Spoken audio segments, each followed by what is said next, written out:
Musk, David Bowie, Graham Hancock. Wow, I'm in great company there. So here we are, and I'm very excited. So here's the deal. Let's jump right into it because we have a very brief time and some very big ideas to express, which are my favorite kinds. There is a saying that you coined that is often identified with you, and I think it's brilliant, which is that we are a civilization with amnesia. And today I want to talk about a little bit about why we have that amnesia. So let's jump straight to the cover of the book. His new book is Magicians of the Gods, depicting Gobekli Tepe. What is Gobekli Tepe and what does it signify? Gobekli Tepe is an archaeological site in Turkey, which is rewriting history. It's what's called a megalithic site. In other words, it's a site that's made from huge stones, stone pillars. And these stone pillars actually take a humanoid form. They're in the shape that we would recognize as the letter T, with the top of the T tilted slightly forward. And that represents the head of the individual, and the pillar represents the body of the individual. And many of the pillars actually have arms carved into their sides, with hands with rather spooky long fingers that meet in front of the belly. So this is a megalithic site on a par, in fact larger than well-known places like Stonehenge, or Karnak in Brittany. But the difference is that Gobekli Tepe is at least 6,000 years older than any other known megalithic site in the world. And this rewrites history, because the evolution and development of megalithic architecture in the mainstream view of history, in the story, in the narrative we're told about our past and about the origins of civilization, that was a relatively late development in the human story. We're supposed to have long since stopped being hunter-gatherers, nomadic hunter-gatherers, and we're supposed to have become settled agricultural people, creating surpluses that allowed specialists to emerge who had the stonemasonry skills and the astronomical skills, because it's a highly astronomically aligned site, to create a site. The organization of the labor itself is a huge task, to create a site on this scale. And here's the problem. Gobekli Tepe comes out of nowhere.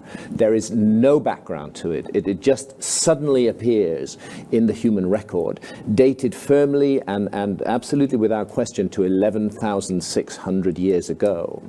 And it is massive. It's a giant site. Actually, best part of 90% of it is still under the ground. They've identified it with ground penetrating radar. Hundreds and hundreds and hundreds of these huge pillars still lying under the ground. And it is as sophisticated or more sophisticated than Stonehenge, but so much vastly older. And it comes at a time when human society is not supposed to have been capable of these kinds of projects.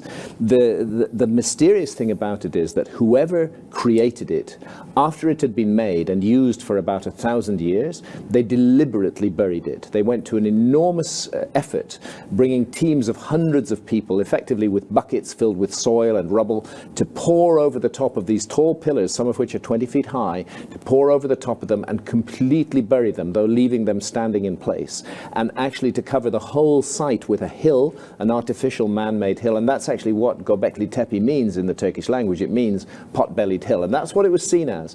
For 10,000 years after they deliberately buried it, it was untouched and unknown. It was only discovered in the second half of the 1990s, and the excavations are now underway. And in addition, not only do we have the mystery of a supposed group of hunter-gatherers creating the largest megalithic site ever found in the world, and the best, the oldest stuff at Gobekli Tepe is the very best, but also at exactly the moment that Gobekli Tepe is created, we get the sudden spread of agriculture in the same region, a region that had not known agriculture before, where the people were hunters and gatherers. Suddenly they know how to do agriculture, and archaeology is stumbling to explain this. How could this happen? And they almost put a kind of fairy tale that this must have been some specially inspired group of hunter-gatherers. They can't explain how they woke up one morning equipped with all these skills, with the specialists ready to hand, with the knowledge, and, by the way, invent agriculture at the same time.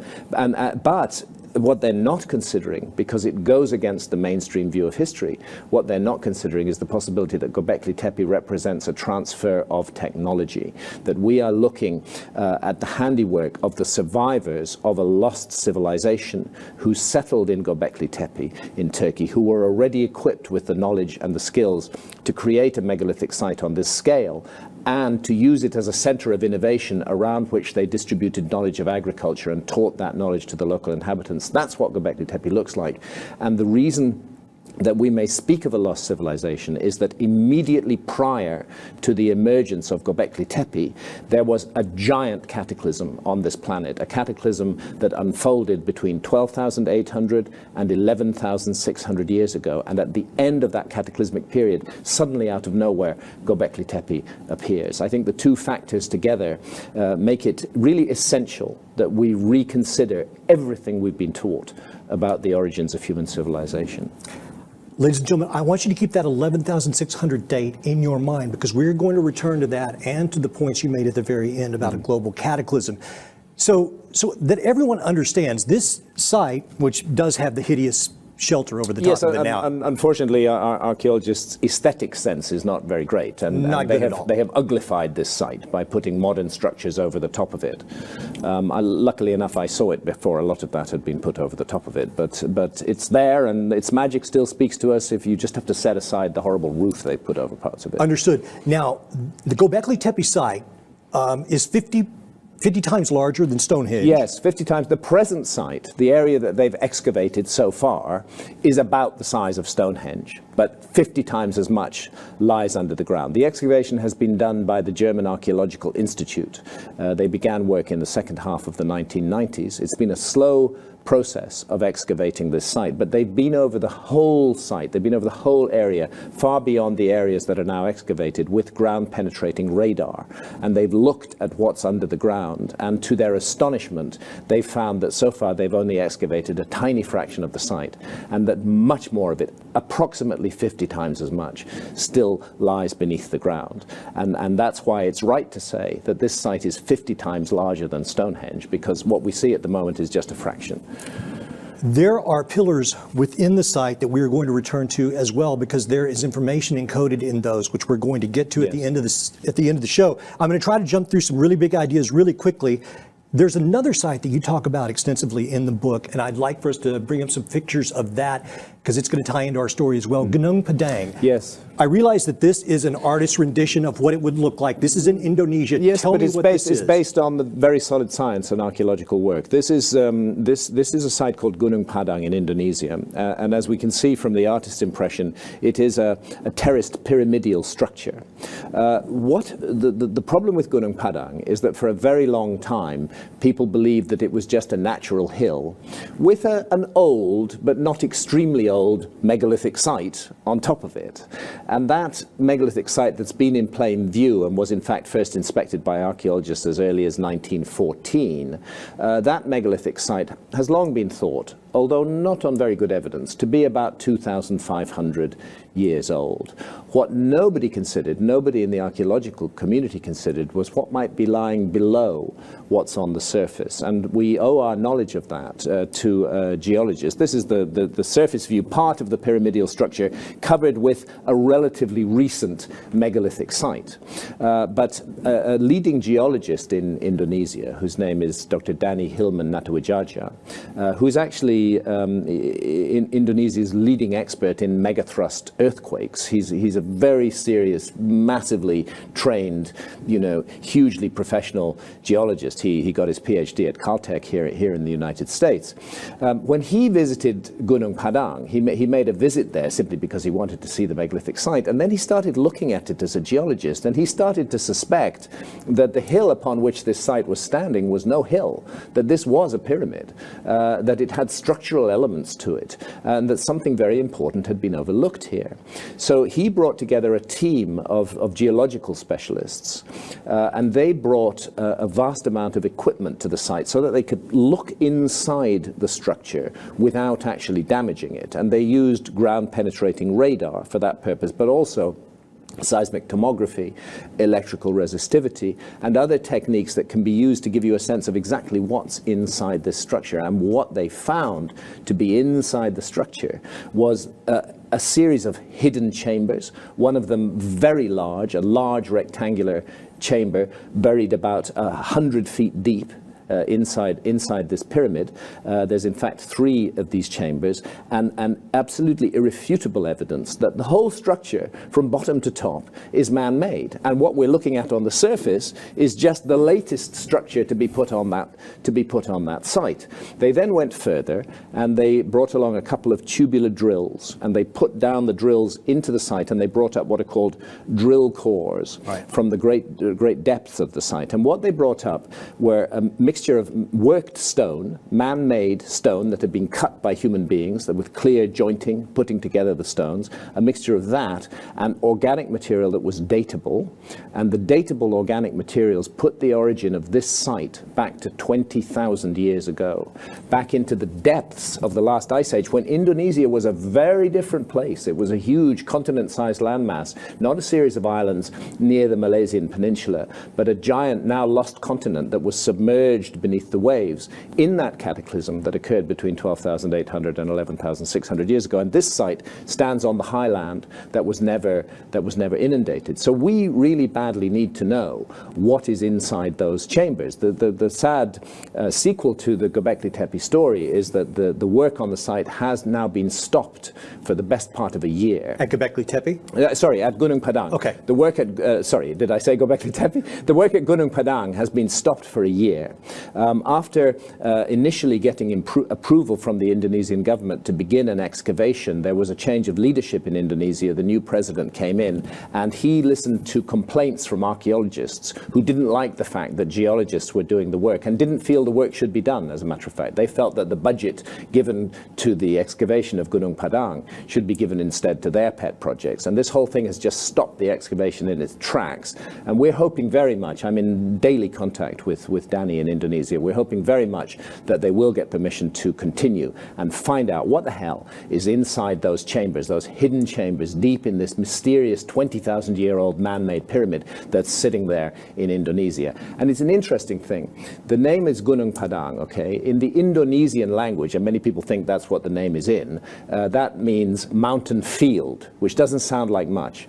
But when you go into the Sundanese language, and this is in the area where the Sundanese language is spoken, you find that it means mountain of enlightenment, and that there is an ancient tradition of wisdom associated with this place. And that's why the relatively recent megalithic site is sitting on the top of it. It's honoring and respecting, overbuilding upon the earlier site, which is the source of that name, Mountain of Enlightenment. Which we see in numerous sacred sites where they build, each era tends to build on top of another, so the deeper you go. It's an almost universal theme, yeah. It's an almost universal theme, and it can be confusing for archaeology. And I feel that we now, in the light of this new evidence, we need to reconsider quite a number of megalithic sites around the world and consider whether in fact we're looking at a process, and whether the dates given to those sites is a falsely young date. This is very much the case, and I go into it in depth in Magicians of the Gods, in the Andes, for example, in Peru, where many megalithic monuments that archaeology has handed over uncritically and without question to the Incas, and said that the Incas make them. The evidence is overwhelming on the ground that the Incas did not make them. And they even say so themselves. And they say so themselves, that some former civilization of the gods had made these sites, and that they honored and respected them by building around and over them, and trying to mimic the style, although they never succeeded quite in doing so. So there's this earlier megalithic layer, some of which is just totally stunning, and this is true all over the world, then overbuilt by later cultures. And the mistake is to put the date to the later culture rather than to the earlier culture that founded the site. Understood. And not to bag on archaeologists too much, but listen, you make this point in the book, and Danny Nadajawawa, I apologize, I'm not sure I pronounced the name correctly. You make this point that he feels that archaeology is a very imprecise science. Absolutely. Danny comes at this as a scientist. His interest is data. Which is amusing to me, and probably truthful. Yeah, it is truthful. I don't think that archaeology qualifies as a science. It's not a science. It's about the interpretation often according to the particular philosophy that the individuals hold, the interpretation of often very scarce and very slim data on the ground. And actually, the further back you go into the past, the slimmer the data becomes. And the more speculation is built into the archaeological model. And in this sense, archaeology, I would say, is misleading the public. Perhaps it's not deliberate, but it's the suggestion that they have the facts about the past, when again and again the next turn of the archaeologist's spade changes the model entirely and comes up with sites that cannot be explained by the existing model of the origins of civilization. And that's what both Gunung Padang in Indonesia and Gobekli Tepe in Turkey are. They're sites that don't fit in to the existing picture. And what archaeology needs to do, I think, is to modify their theory of the past in the light of the new facts. That would be good science, but the tendency at the moment, sadly, is to reject the new facts as simply impossible because they don't fit in with the theory. And that's the opposite of good science. That's really bad science. Well, you have made mention before of this term, the knowledge filter, and I've heard you even say that you wondered if it was the same in other fields of science. I need to emphasize, by the way, the term is not mine. That's the term of Michael Cremo, who wrote an amazing book called Forbidden Archaeology. Absolutely. And points out that there's some knowledge that's such dynamite for the existing view of things that it literally gets filtered out. It never reaches the public. Well, and you make the point that the way that is able to occur is people and their careers and their tenure and all of these things and their finances and their ego is tied up in this dogmatic feeling they have towards their beliefs, which leaves them unable to make these changes when things like this pop up, which leaves it to gentlemen like yourself. Well, it means that, and it's often been the case when there have been revolutions in ideas, that it takes somebody who's marginal to the field to bring that information. And outside, because I wouldn't use marginal. Yeah, I'm outside. I'm a journalist, actually. Yes. I don't claim to be an archaeologist. I don't claim to be a scientist. My job is to synthesize data across an enormous area.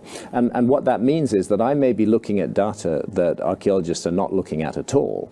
For the moment, archaeologists are not interested in and apparently completely unaware of the fact that an extinction-level cataclysm took place on this planet between 12,800 and 11,600 years ago, right in the foundations of the edifice of history that they have built. But they've built their edifice of history without taking account of this extinction-level event in its foundations. And that surely has to shake everything up. The possibility that the myths of a former golden age, which are universal, which are worldwide, of a great civilization with almost magical powers, which was destroyed in a global cataclysm involving flood and fire, the possibility that these myths are true now must be taken extremely seriously in the light of the two factors, the evidence, the firm scientific evidence for a massive extinction-level global cataclysm between 12,800 and 11,600 years ago, and archaeological sites that are coming out of the woodwork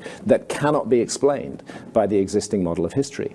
This is shaking everything up, and this is the reason I've written this book, as a matter of fact. Let's bring up that photo of the Younger Dryas, because this is the time we need to segue into the background and explain what this is, because a large part of this book is about this period in time of the Younger Dryas. And some of my audience may know what it is, many may not. Explain briefly what we're talking about, because this is critical to the understanding of the whole thing. It's a phenomenon that's been known about for many decades. We have very good climate records of the last ice age and of the last 20,000 years. And here's how it was, that the peak of the last ice age was about 21,000 years ago. The world was at its coldest, the ice sheets were at their deepest, covering most of the northern half of North America, most of the northern half of northern Europe, and then slowly the climate began to warm and the ice sheets began to thin out a bit. Not a lot. They were still very much intact by 12,800 years ago, but they were less, substantially less than they had been 20,000 years ago.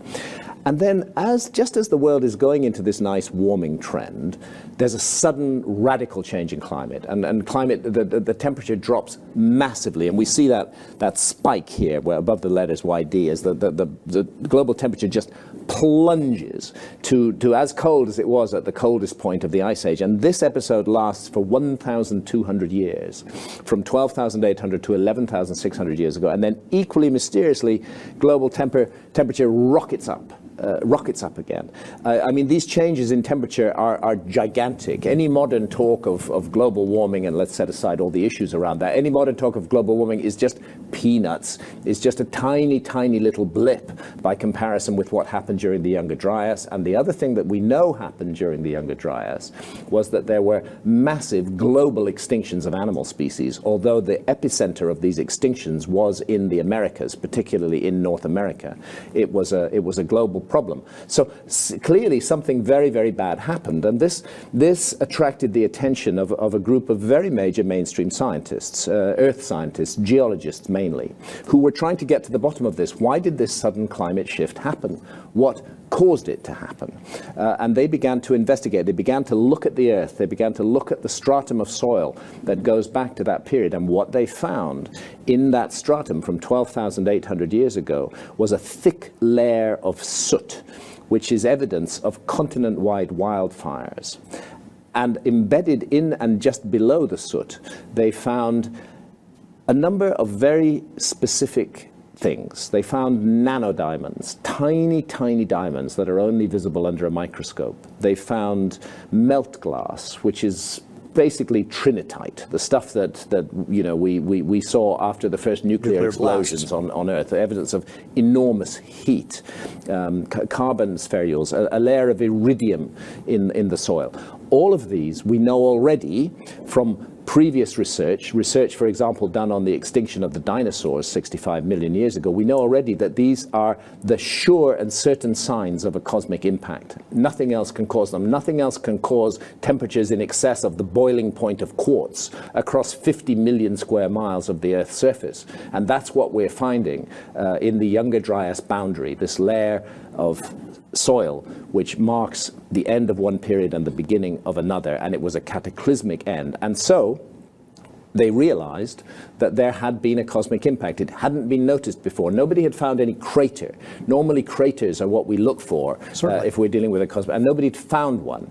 But now we know why initially craters were not found. This is the area where the evidence for the Younger Dryas impact has come from. See, comets, I have to cut to the chase. Yeah, absolutely. We're dealing with a comet here. We're dealing with a giant comet. The evidence is now in. This is a comet that would have been in the range of 100 to 200 kilometers in diameter, which entered the inner solar system from deep space about 20,000 years ago. It was captured by the sun and went into an orbit that crosses the orbit of the Earth.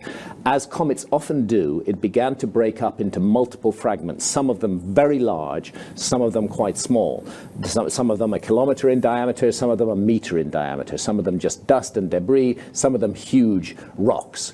And what happened was at least 4 of those rocks, as the Earth was crossing the path of the comet, the debris, as the comet begins to break out, spreads up right along the orbit of the comet. And as the Earth was passing through the orbit of the comet, at least 4 of those large chunks in the range of 1 to 2 kilometers in diameter entered the Earth's atmosphere and smacked into what was then the North American ice cap. 12,800 years ago, it was still a couple of kilometers deep.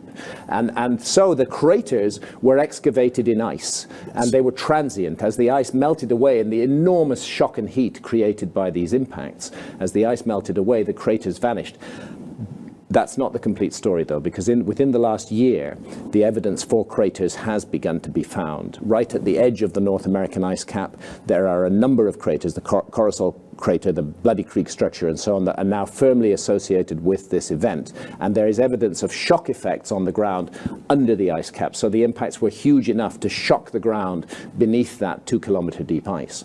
And now the case has gone from being an argument amongst scientists to being just about as close to absolutely defined fact as it's possible to get in science. We were hit by fragments of a giant comet 12,800 years ago, and it changed everything. And this, I believe, was was the cataclysm which lost us a whole civilization and knocked us on the head as a species and made us a species with amnesia. And the story's not over, because 12,800 years ago, the Earth goes into this hell regime of the Younger Dryas, dreadfully freezing cold, animal extinctions everywhere. Last 1,200 years, and then we shoot out into warmer climates. That's also further fragments of the same comet.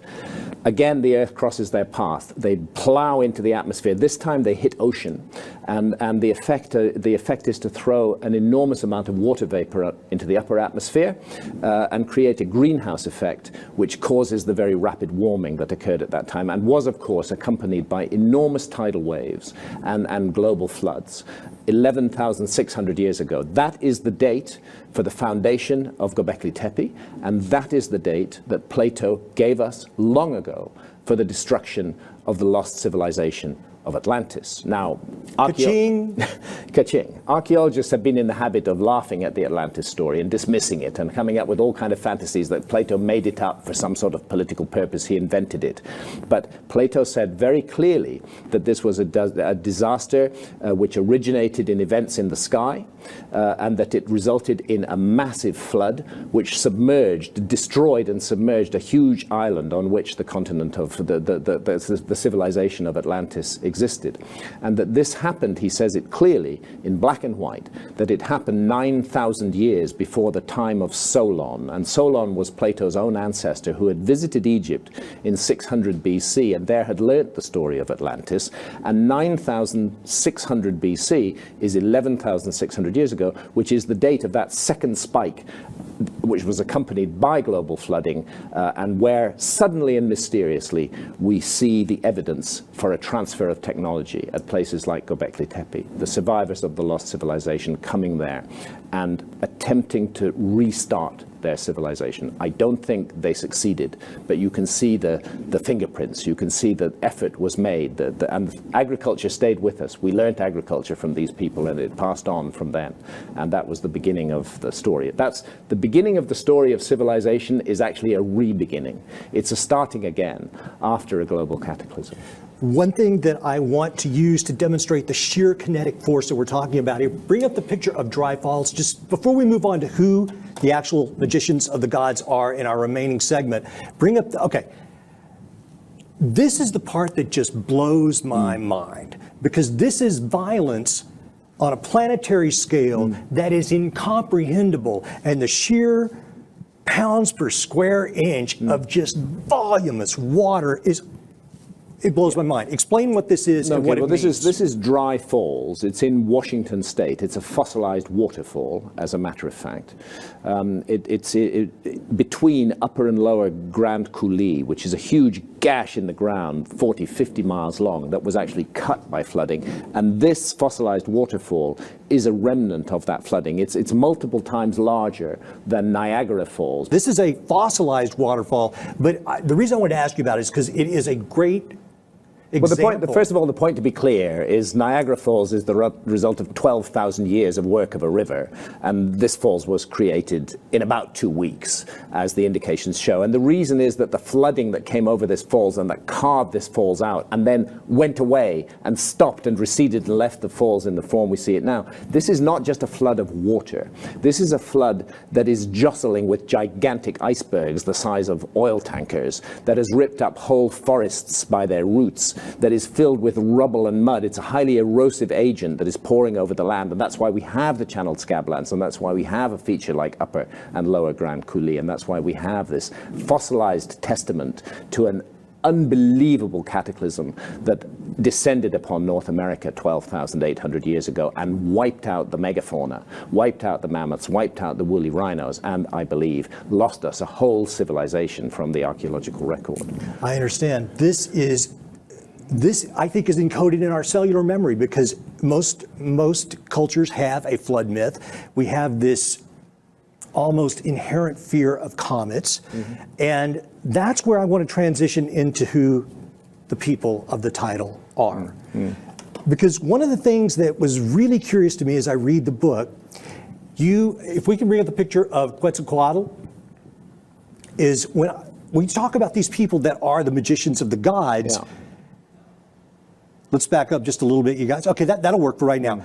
You can see that he's holding in his hand a Yes. curious kind of bag. Yes. This is from one of the oldest archaeological strata of Mexico. It's from a site called La Venta on the Gulf of Mexico, attributed to a very mysterious people called the Olmecs, who were the predecessors of the Maya.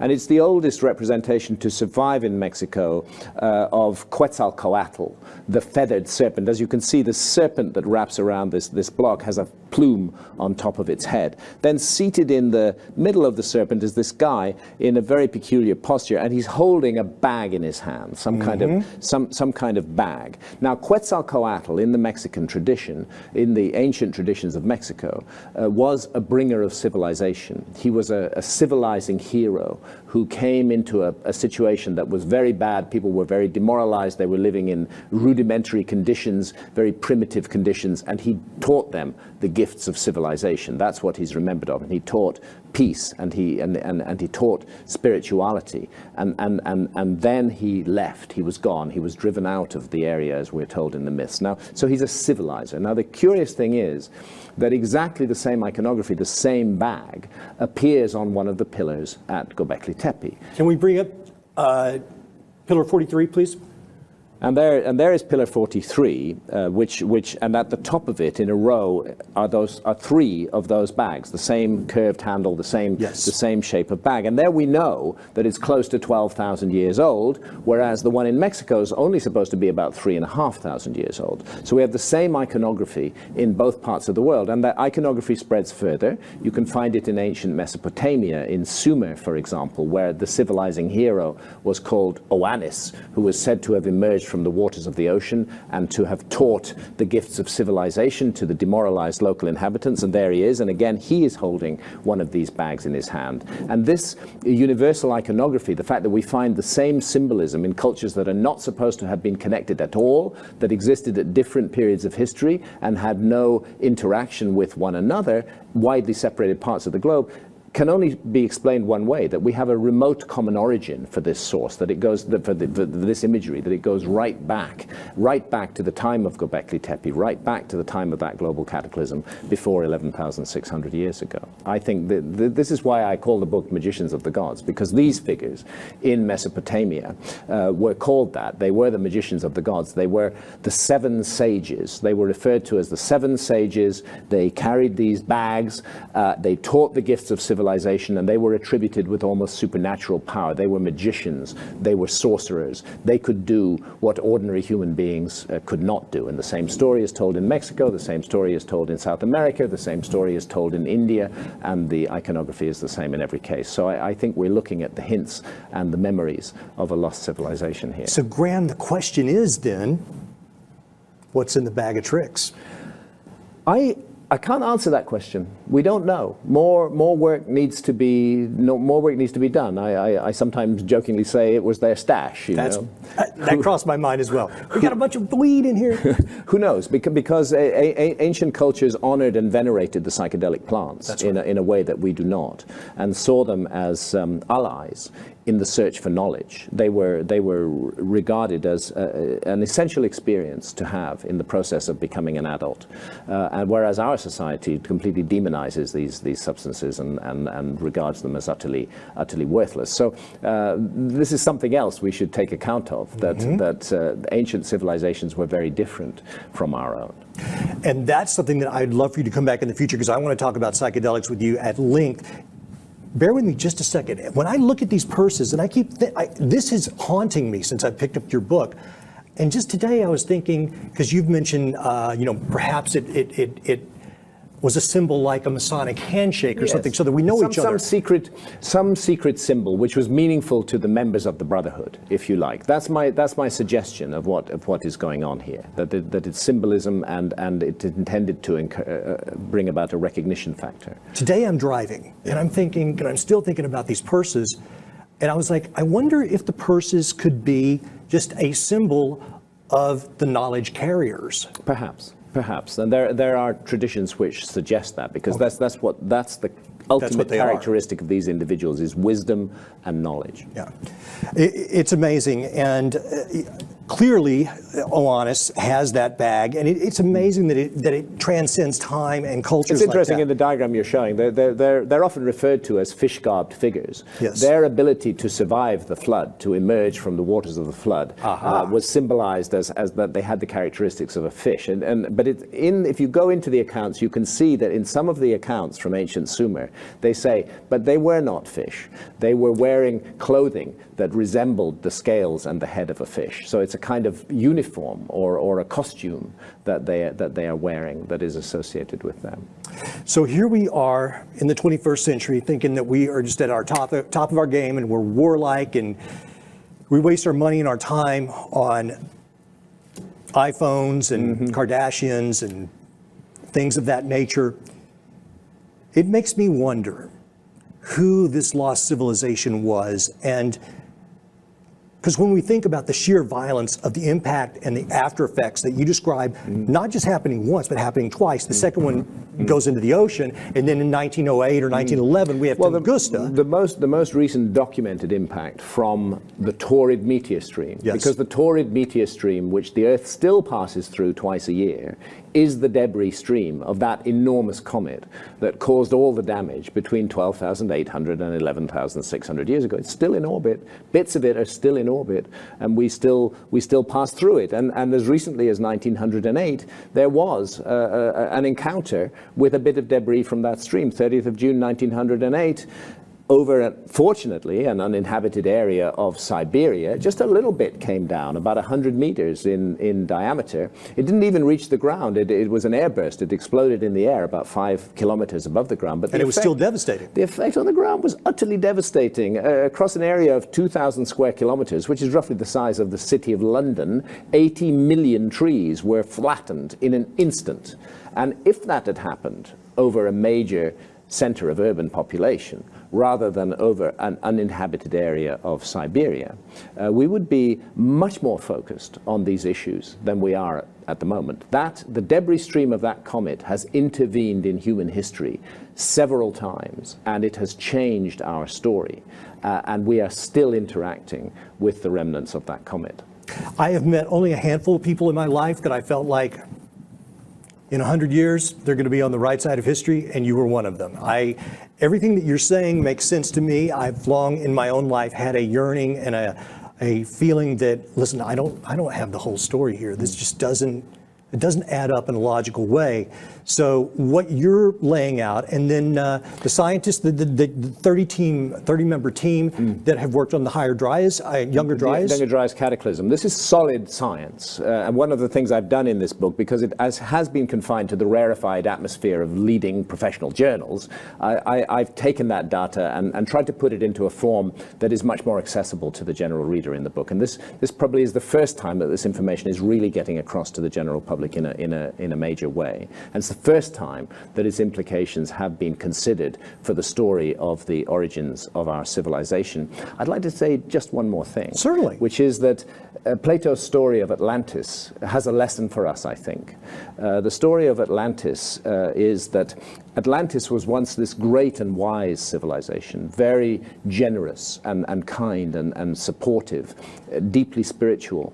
But as time went by, it became puffed up with arrogance and pride. It became cruel. It started to project its power around the world and to shape the destinies of other peoples in a very negative way, and became so confident of its own power that it was utterly unprepared for the cataclysm when it came. And I can't help feeling that we tick all the boxes of the next lost civilization, because that's the kind of civilization we are today. We are arrogant, oversure of ourselves, projecting our power around the world, totally focused on material things, ignoring the realm of spirit entirely. Living only in the moment. Living only in the moment, with short-term economic gains being our entire focus. And this is not the right way to live. This is philosophically and spiritually wrong that we're living in this way. And the lesson of history is we need to learn humility. We need to learn to bear our prosperity with moderation. And that's what Plato said about Atlantis, that they failed to bear their prosperity with moderation, and that this cost them very dear. We're probably the first civilization in the whole story of human history who have the capacity to intervene in our cosmic environment. We actually could make our cosmic environment safe.